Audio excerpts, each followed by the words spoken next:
महाकाल ज्योतिर्लिंग। उज्जैन नगरी में स्थित महाकाल ज्योतिर्लिंग शिवजी का तीसरा ज्योतिर्लिंग कहलाता है। ये एकमात्र ज्योतिर्लिंग है जो दक्षिण मुखी है।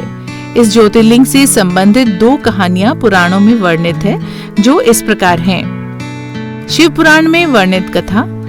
शिव पुराण की कोटि रुद्र संहिता के 16वें अध्याय में तृतीय ज्योतिर्लिंग भगवान महाकाल के संबंध में सुत जी द्वारा जिस कथा को वर्णित किया गया है, उसके अनुसार अवंती नगरी में एक वेद कर्मरत ब्राह्मण रहा करते थे। वो अपने घर में अग्नि की स्थापना कर प्रतिदिन अग्निहोत्र करते थे और वैदिक कर्मों के अनुष्ठान में लगे रहते थे। भगवान शंकर के परम भक्त वो ब्राह्मण प्रतिदिन पार्थिव लिंग का निर्माण कर शास्त्र विधि से उसकी पूजा करते थे। हमेशा उत्तम ज्ञान को प्राप्त करने को तत्पर उस ब्राह्मण देवता का नाम वेदप्रिय था। वेदप्रिय स्वयं ही विष्णु के अनन्य भक्त थे, जिसके संस्कार के फलस्वरूप उनके शिव पूजा परायण ही 4 पुत्र हुए। वे तेजस्वी और माता पिता के सद्गुणों के अनुरूप थे। उन 4 पुत्रों का नाम देवप्रिय, प्रियमेधा, संस्कृत और सुव्रत थे। उन दिनों रत्माल पर्वत पर दूषण नाम वाले धर्म विरोधी एक असुर ने वेद धर्म और धर्मात्माओं पर आक्रमण कर दिया। उस असुर को ब्रह्मा जी से अजेयता होने का वर मिला था।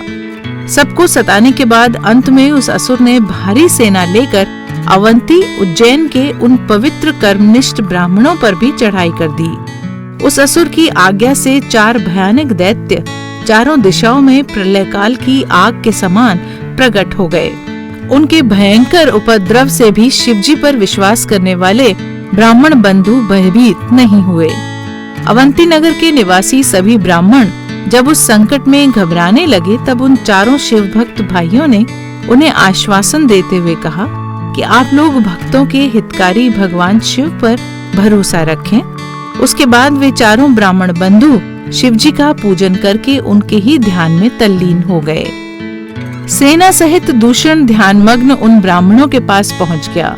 उन ब्राह्मणों को देखते ही ललकारते हुए बोल उठा, इन्हें बांधकर मार डालो। वेदप्रिय के उन ब्राह्मण पुत्रों ने उस दैत्य के द्वारा कही गई बात पर यकीन नहीं किया और भगवान शिव के ध्यान में मग्न रहे। जब उस दुष्ट दैत्य ने ये समझ लिया कि हमारे डांट डपट से कुछ भी परिणाम नहीं निकलने वाला है, तब उसने ब्राह्मणों को मार डालने का निश्चय किया।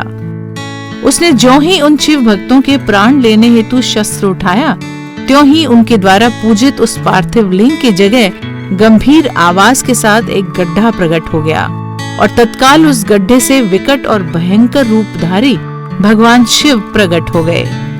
दुष्टों का विनाश करने वाले और सज्जन पुरुषों के कल्याणकर्ता वे भगवान शिव ही महाकाल के रूप में इस पृथ्वी पर विख्यात हुए। उन्होंने कहा, अरे दुष्टों, तुम जैसे हत्यारों के लिए ही मैं महाकाल प्रकट हुआ हूँ। इस प्रकार धमकाते हुए महाकाल भगवान शिव ने अपने हुंकार मात्र से ही उन दैत्यों को भस्म कर डाला। दूषण की कुछ सेना को भी उन्होंने मार गिराया और कुछ स्वयं ही भाग खड़ी हुई। इस प्रकार परमात्मा शिव ने दूषण नामक दैत्य का वध कर दिया। जिस प्रकार सूर्य के निकलते ही अंधकार छंट जाता है, उसी प्रकार भगवान आशुतोष शिव को देखते ही सभी दैत्य सैनिक पलायन कर गए। देवताओं ने प्रसन्नता पूर्वक अपनी दंदुभियां बजाई और आकाश से फूलों की वर्षा की। उन शिव भक्त ब्राह्मणों पर अति प्रसन्न भगवान शंकर ने उन्हें आश्वस्त करते हुए कहा कि मैं महाकाल महेश्वर तुम लोगों पर प्रसन्न हूँ, तुम लोग वर मांगो। महाकालेश्वर की वाणी सुनकर भक्ति भाव से उन ब्राह्मणों ने हाथ जोड़कर विनम्रता पूर्वक कहा, दुष्टों को दंड देने वाले महाकाल शंभो, आप हम सबको इस संसार सागर से मुक्त कर दे। हे भगवान शिव, आप आम जनता के कल्याण और उनकी रक्षा के लिए यहीं हमेशा के लिए विराजिए। प्रभु, आप अपने दर्शनार्थी मनुष्यों का सदा उद्धार करते रहें। भगवान शंकर ने उन ब्राह्मणों को सद्गति प्रदान की और अपने भक्तों की सुरक्षा के लिए उस गड्ढे में स्थित हो गए। उस गड्ढे के चारों ओर की लगभग 3-3 किलोमीटर भूमि लिंग रूपी भगवान शिव की स्थली बन गई। ऐसे भगवान शिव इस पृथ्वी पर महाकालेश्वर के नाम से प्रसिद्ध हुए। अगर आपको हमारा वीडियो पसंद आया है तो आप हमारे YouTube चैनल को सब्सक्राइब करना न भूलें।